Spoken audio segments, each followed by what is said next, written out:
Sorry, 1 second. Boom, boom, boom, boom, boom, press, all right, ready when you are. Okay. Ready. Hi guys, we are going to present Starbucks, and I hope you enjoy and see this presentation as a good guide for your future presentation. We are recommending a hold with current price of $113.19 for current price, and then target price $111.50 with downside of minus 0.46%. Starbucks Corporation is an American multinational chain of coffee houses and roastery reserves. It's founded in 1971 in Pike Place Market, and the company offers coffee drinks, food items, as well as roasted beans and coffee accessories. It has total 32,660 coffee shops. Moving on to significant news for Starbucks, first quarter of fiscal year of 2021, the company opened almost 160 stores, and it resulted with 13% growth in net over the 12 months. By 2030, the company expects to open 55,000 stores, and they actually started serving new beverages in March 2nd. It's for non-dairy people, and they're working on technology like apps called IRA, and this is mainly for visually impaired people, but it also helped during COVID-19 with no-touch shopping and helped social distancing. And you can also get you can gift people through Microsoft Teams. Now you can get coffee for people. So their main revenue source is coming from beverages with 75%, and food follows with 20%, and other is 4%. They have two different business operations, as you see in the chart. They separated as company operated and licensed stores, and it's licensed stores means actually franchise stores, and their biggest operation is in United States, and China is the second largest area that Starbucks operates, and Canada and Japan follows. Moving on to coffee industry, coffee segment accounted for 65% of the hot drinks market revenue in 2019. And the worldwide coffee revenue will increase at CAGR of 6% from 2012 to 2025, while coffee volume sales will grow annually to 2% in this period. Due to COVID-19, the new 2020 forecast for the coffee segment is actually 20.3% lower than the original forecast. According to studies, the leading coffee house and cafe chains in the United States in 2019, as you see in the chart, Starbucks is the leader with 30.5%, and then Dunkin' brand follows with 11.5% market share. Currently, fastest growing and second largest market is the China. That's why it's important for Starbucks. 2019, Starbucks launched Starbucks Now, a mobile order pay app technology. 2019, also Starbucks opened Starbucks Now store in Beijing. It's an important step in China because it enables a seamless integration of physical and digital customer touchpoints, and it helped operation in China significantly. In the beginning of 2017, they announced the provision of critical illness insurance for parents in China. 2007, Starbucks acquired remaining shares for its China joint venture partner to become the sole operator of all the Starbucks stores in mainland China. The program is called Starbucks China Parent Care Program, and it actually honors the strong role parents have in the success of its partners while recognizing Chinese family values. The most significant forces for Starbucks Coffee Company's strategic consideration are competitive rivalry, the bargaining power of customers, and the threat of substitutes, mainly because large and variety of firms can be local coffee shops or known brands, but low switching cost, high substitute availability, moderate cost of doing business is the main reason for the threats.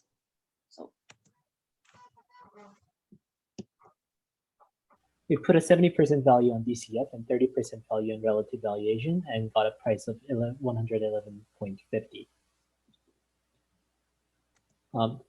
For the weighted average cost of capital, the cost of equity was 7.22%, the cost of debt was 3.14%, making the weighted average cost of capital to be 6.52%.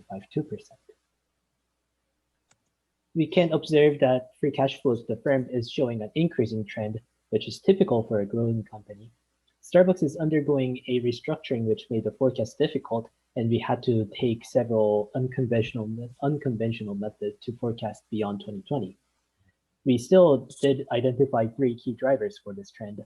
We are expecting an explosive growth for 2021 of 26.8% in revenue and approximately 8% until the end of our forecast horizon. The other two factors, cost control from restructuring and higher terminal growth rate, we will cover more in the financial analysis section. We perform sensitivity analysis on the price against the terminal growth rate and the weighted average cost of capital. We use daily beta for the weighted WACC calculation and higher terminal growth rate to compensate for the lack of the forecast horizon, meaning Starbucks will grow over the terminal growth rate beyond 2027, which is the end of our forecast horizon. It is virtually impossible to forecast out until Starbucks reaches to a terminal growth rate state. At one point in time, Starbucks was an experimental company, but today it's competing with basically all fast food restaurants plus coffee shops throughout the world, which made the comparisons pretty interesting. Its closest competitor in terms of operational standpoint would be Restaurant Brands International, which owns Tim Hortons, which is the biggest coffee retailer in Canada. What we did was we looked at PE ratios and EV to EBITDA forward-looking ratios to determine the relative price. We weighed them both at 50%, and with the PE ratio, we got a target price of $114.86, and with EV over EBITDA, we got $97.85. Once everything was weighted together, we get a total weighted price of $106.36. In the third quarter of 2020, Starbucks announced the restructuring of their stores, which led to a closure of a total of 800 stores across US and Canada. Changes in property, plants, and equipment, including the leasing right of usage, led to an increase in non-current assets. This means that Starbucks is leasing out their company-owned stores to other businesses for leasing income. Less stores means less cost of revenue, less inventories, and most importantly, less SG&A cost, which is a perfect cost control measure that was much needed for Starbucks after the hit that they took on 2020. On the left, you can see the historical net PP&E went from 6,431 to 14,000. And on the right, you can see that our forecasted margin is steadily growing, especially the operating margin. All right, so moving on to DuPont analysis. Starting from the top, we can see that ROE for Starbucks in 2021 is projected to be a negative figure. And within ROE, there's two attributes to it. So there's equity multiplier and there is ROA. So starting with equity multiplier, for Starbucks, their total equity is forecasted to be negative in 2021 as their liabilities are more than the value of its total assets. And this can be attributed to their large borrowing in 2020 to pay off COVID-related expenses and sustain dividend payments to shareholders. And onto ROA, it shows how profitable Starbucks is relative to its asset. As you can see, it's actually less, it's half than its average. This can be attributed to profit margin and asset turnover. Profit margins are recovering from the pandemic and it's not too far from the average. So it's still in the recovery phase, but it's still very close to its average, which is good. But asset turnover indicates that it's not efficiently using its assets to generate sales. This is mainly due to their assets on their balance sheet increasing drastically, as Chris mentioned, with their rights of usage.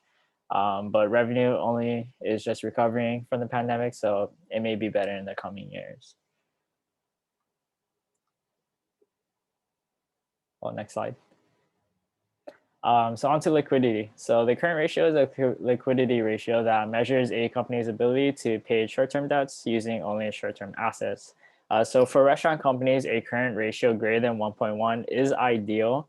However, Starbucks was below that for 3 out of the 5 years, but not by much. So liquidity for Starbucks is not a large concern as of right now, but as analysts, we want to see Starbucks heading up, crossing that 1.1 benchmark in the next year. And onto their dividends, Starbucks pays a quarterly dividend of 45 cents per share, and that implies a 1.59% dividend yield. And they have been growing their dividend consecutively for 10 years now. And for the past 5 years, they've been growing their dividends at a 20% rate, which is considered very fast for a company of this size. And a metric to look at to analyze dividend health is by looking at the earnings payout ratio, which is a percentage of earnings payout as a dividend. So for companies in the restaurant industry, a payout ratio below 50% is considered healthy.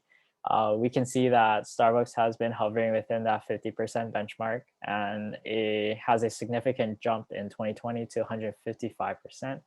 And this was mainly due to a drop in earnings from the pandemic, meaning that the company was paying out more in dividend than its earning can support.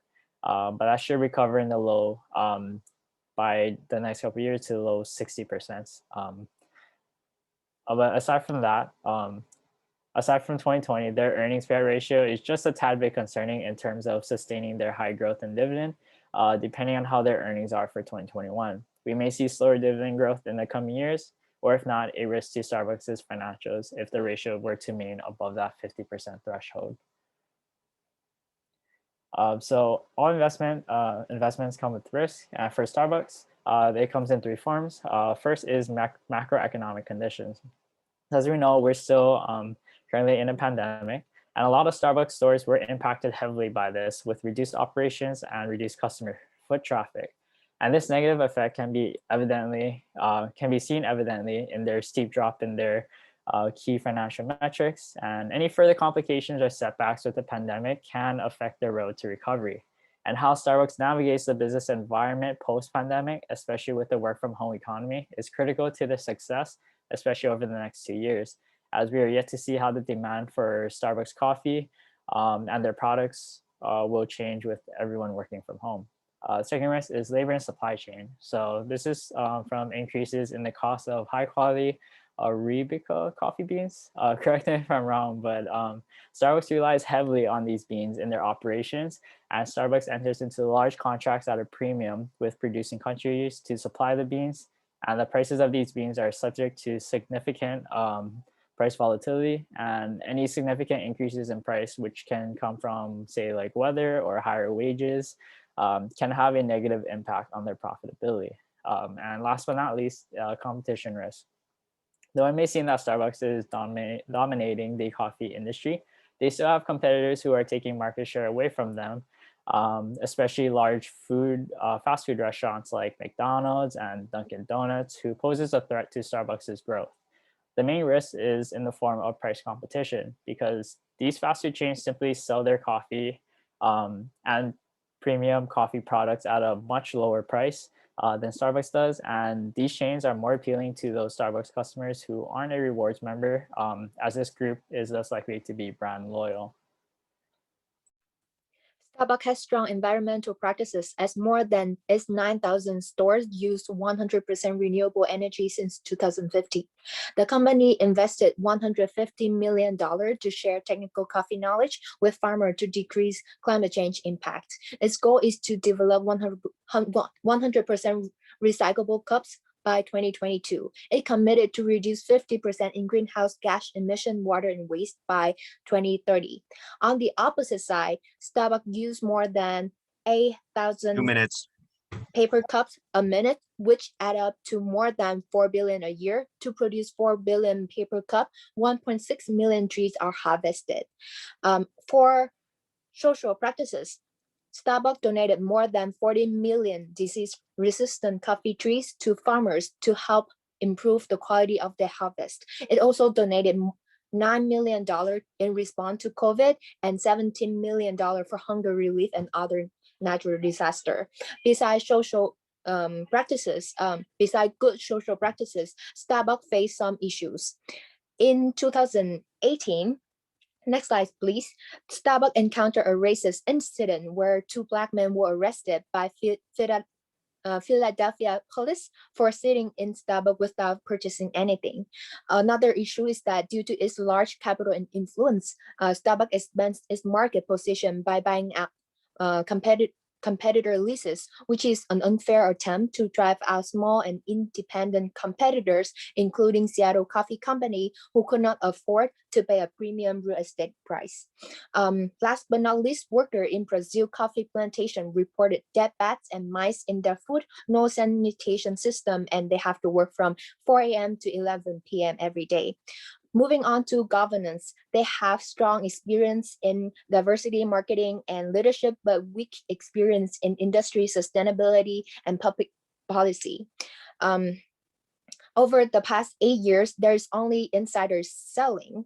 Next slide, please. So even though insider own a good amount of shares in their company, its transaction in the past 8 years doesn't give us confidence about this company. So in conclusion, we issue a whole recommendation with a target price of $111. Thank you for listening, and we now invite for questions.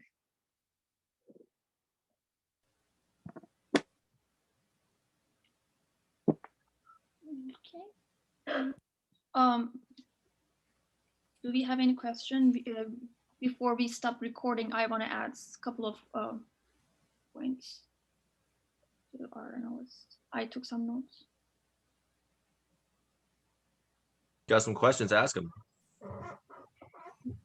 Okay, I guess I had one question, and that was related to recent news. I don't know when it came out, but it was Starbucks, and I also don't know if you guys mentioned it either, that Starbucks is closing some of their stores because they're kind of competing with themselves. There's kind of like a Starbucks on like every other corner. Yes. So do you see that as like an issue for growth for Starbucks? Because if they're closing stores rather than opening them, obviously it could harm their growth. So to answer your question, yes, we do see that most of the stores that are, the Starbucks being 3-4 Starbucks being in a mile radius of each other is a waste. And Starbucks does acknowledge that. And 2020, going into 2020 in the pandemic, Starbucks really did get a huge hit, and they were trying to control the costs, mostly being the SG&A cost. So they did a restructuring where they are going to close down 800 stores across US and Canada.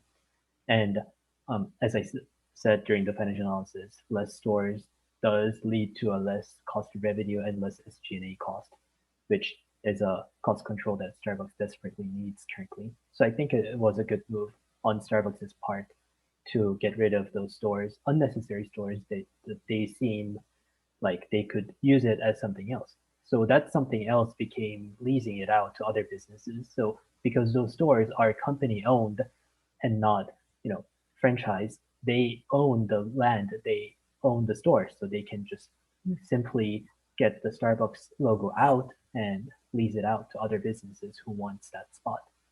And that became the asset, that became the non-current asset that was more than half of net PPE of Starbucks in 2020. That meaning Starbucks made a lot of money by leasing out their office or stores. Thank you.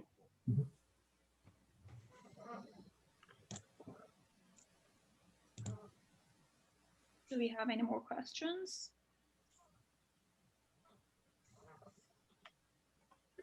Oh, I just curious about the future plans of Starbucks.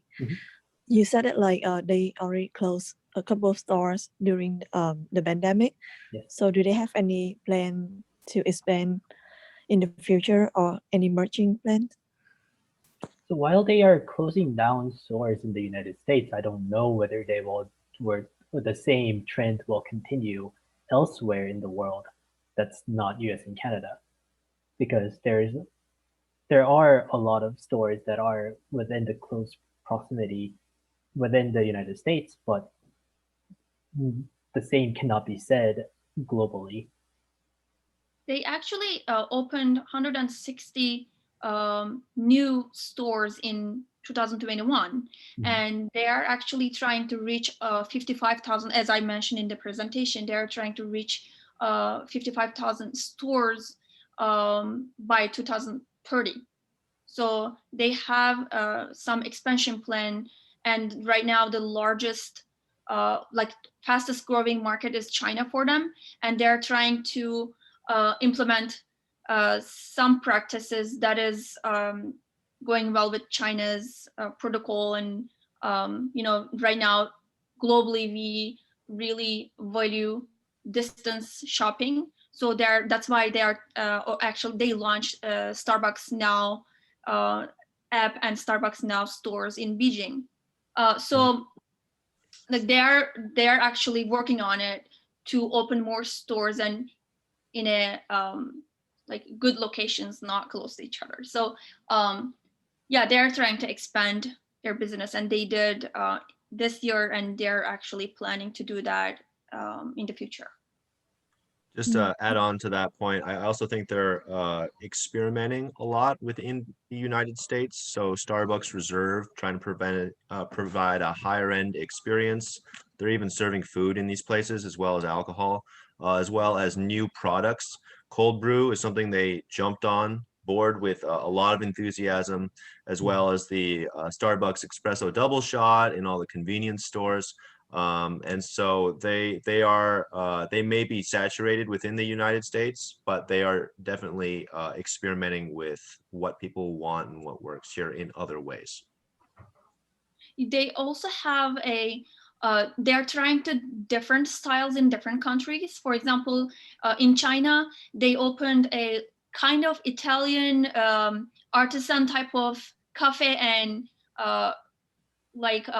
it's also bakery, like heavily weighted on bakery and the beverages. So it is different than local US Starbucks. So they're actually implementing other styles in terms of the depends on the country, I would say. Yeah, thank you. I have a question. Thank you.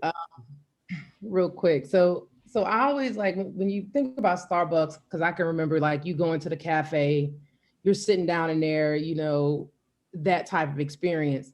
How do you guys think the fact that I know COVID is a big deal? Do you ever think it'll go back to that? Because I can recall where you go to a Starbucks and it's packed from wall to wall with people, you know, studying, doing different work. Do you think that'll have any adverse effects on the overall business, or it'll just? As my personal opinion, actually, for these cafes, people like sit there all day long and they just get one coffee. It's actually maybe it's a better hit for them because everyone gets their coffee and they don't sit, you know. It's just circulation is more than ever, actually. Like some restaurants, some coffee places, people are coffee addicted. They are gonna get their coffees, but I don't know, like this is totally my personal opinion. I don't think this is this might not be accurate, but I think sitting in the Starbucks all day long would help. Like, I don't know. I don't think it would affect that much. And it's gonna go back to normal, I hope. Like it's gonna go back to normal. Maybe we will have some percentage of capacity for a while, but then everyone get vaccinated and then people get relaxed, and I think it's gonna go back to normal. And to add on to that, we did kind of add in our view that things will go back to normal by the end of 2021. COVID definitely took a toll for Starbucks in 2020. They lost 11% in revenue compared to the year before. And so to compensate that and the recovery to normal, we did say that we do think Starbucks will go back in 2020, to go back up in revenue in 2021. And in that assumption, we did take into account that people are going back to work and getting their coffee. People are going back to restaurants and sitting in Starbucks. People are still like gonna go hang out, and if they need some quick drink, they will go to Starbucks to get their drinks. Yeah, not just to add to that, I mean, it's not like drive-throughs ever slowed down at Starbucks, right? And the ones with outdoor sections that I see are still busy. Yeah. So we are going to get back to normal eventually, and things will one day return to that. Like I actually went to school 3 weeks back, and Starbucks were closed, and there were literally no place to sit and study. And I felt like I missed Starbucks so much, just sitting there and getting your drink, because it was like closed at 2 p.m. And I think once the regulation, like the governor says, like, oh, okay, it's free, go, you can go and sit wherever you want. I think it's gonna have the same volume as before. Yeah. Well, Will probably be one of the first businesses to earn back their customers, I would assume. Yeah, I agree. Sorry. Go ahead, Joe. Go ahead. Oh, I was just gonna say, even the Starbucks with outdoor seatings, basically every Starbucks I see has removed all its indoor seatings and tables, which makes sense from a labor standpoint because having to wipe down and sanitize each table and chair after each person comes and leaves, that's a lot of time for each worker. So it's kind of a mixed bag for Starbucks. They definitely won in some ways, but they definitely lost in others.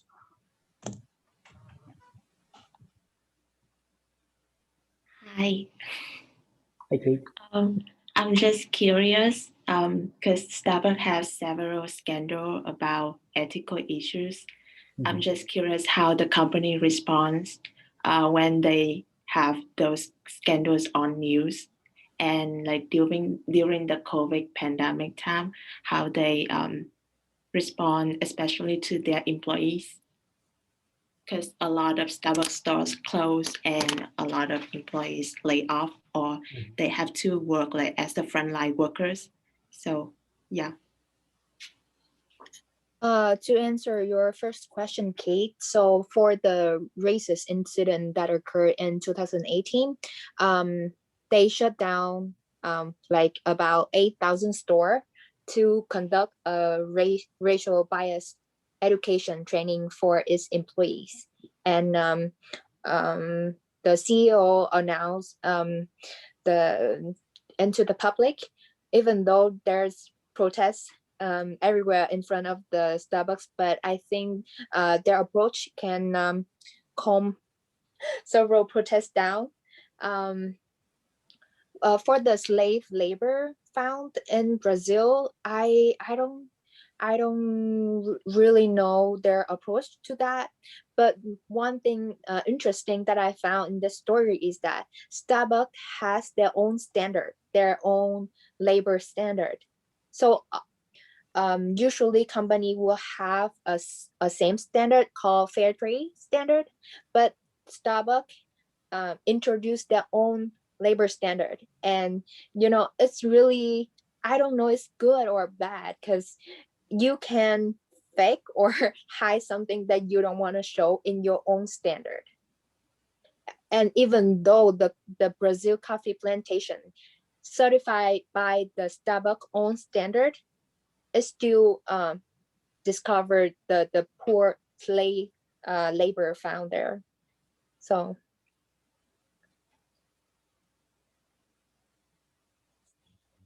We basically have 2 more minutes. If anyone has any last minute burning questions.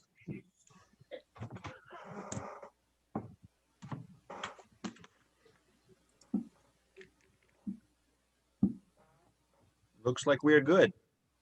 I want to add some points to the recording. I want to just let every analyst know that we tried something and we wanted to show that, like, I know we have some standards before for the presentation and doing the evaluation part, but as managers, we thought about it and we decided you should definitely create your style that is matching your company's color, for example. Like, this will also help your presentation or PowerPoint skills, and you can use your imagination. As I don't know if you realize it, but in SBUX Valuation, Nancy came up with really good colors that is matching with the Starbucks, and we try to use that colors into our presentation. First, I thought, like, why do we do this? It's just, work overload. But then when we create the presentation, it looks so great and it's so specific to that company. So I think you should also try to do your presentation that is matching your company, and having fun with those colors would also help you to deep dive into your valuation. And like I said, it's going to help you with PowerPoint skills.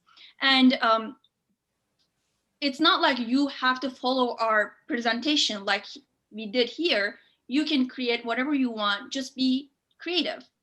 And each sector and company have its own specifics. You can use different ratios because that company, for that company, current ratio would be so important, and for other company, you want to mention other ratios. You don't have to specifically follow our presentation, and you have to like try to identify what is important for your company in your valuation. And usually you can do that by reading 10K, not all of them, but some part reading the 10K would be helpful for you. And we have our IPS, as you all know. That's why ESG is important for us, because we follow some kind of rules when we invest. So for example, we have to have some specific rules that is also aligned with our IPS. So that's why we included ESG and spent a lot of time in it. And Nancy put a lot of effort in it. So you should also look into ESG for every company. Are they following ethical issues, or are they having a lot of issues during, like in the news, like ethical wise? So that is it. If Chris or Joe, if they want to add some. So it was an extremely good point, Amal. I completely agree with all that you said. And especially to this specific valuation that we did with Starbucks, because Starbucks' number in 2020 was so different from their numbers, historical numbers from 14 to 19. One thing we did was we excluded 2020 number. And second thing we did with especially the PP&E is because of the leasing right of usage that increased the property, plant, and equipment value, but not the depreciation. We had to come up with some other measure to go carry that forward. We literally had the only one number to anchor on our forecast was the 2020 number. So what we did was we used a standard deviation of the historical numbers and added half a standard deviation, plus or minus, onto that number. It's extremely unconventional. It's something that you probably shouldn't do if you have a standard set of numbers. But if you're given a data set that the starting point is 2020 and you're going 2021 and beyond, you really don't have much choice.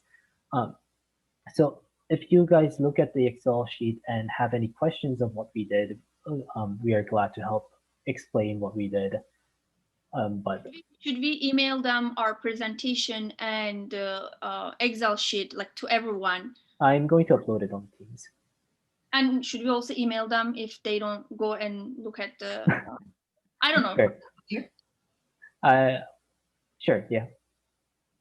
And just to add to that, we want the focus of the presentations to be on the financials and the valuation. So more than half of the presentation should be on the quantitative aspects of it. And ESG, please. Yes, well, ESG, yeah, but don't spend 7 minutes talking about relative valuation, because you're better off spending it talking about the intrinsic valuation. And also in the beginning, I talk about like company overview. I try to shorten it because for Starbucks especially, we know where Starbucks is, and like as company overview, we know all the stuff, or not very important stuff in company overview. But some companies, we still included it because some companies are not as known as Starbucks. So we still want to have company overview, but you don't have to spend a lot of time, as Joe says, like don't spend a lot of time in it. Yeah. You do need to know it to answer questions, but the presentation is really focused on the quantitative and ESG aspects. I think that wraps up our presentation. Thank you all. I will stop recording.